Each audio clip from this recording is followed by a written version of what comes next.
თბილისის მოდის კვირეული გრძელდება.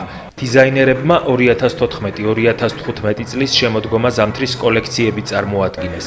ტრადიციულად თბილისი Fashion Week-ში მონაწილეობის მისაღებად უცხოეთიდან დიზაინერი გიორგი შაღაშვილი ჩამოვიდა, რომლის ნამუშევრები აფრიკული მოტივებითაა გაფორმებული. მოდის მოყვარულები მის მოდელებს ვარდების ბაღში მოწყობილ პოდიუმზე ნახავენ. ავთანდილ ცქვიტინიძე კი საკუთარ ნამუშევრებს რიტუალების სასახლეში წარმოადგენს.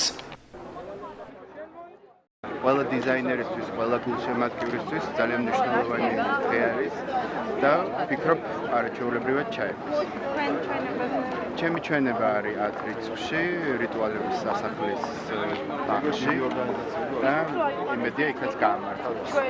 ამზე არის ზედადად აფრიკული ნიღბებით საგონება კოლექციაში და ასევე ამერიკელი მხატვრის რიან მაკინესის ნამუშევრები, რომელიც ასევე იღებდა გარკვეულ საგონებას აფრიკული თემატიკით, თქონდეს პოპ არტში მუშაობს და გეომეტრიულ პრიმიტივიზმში. გეომეტრიულობა ჩემი ნამუშევრებისთვის ყოველთვის დამახასიათებელია.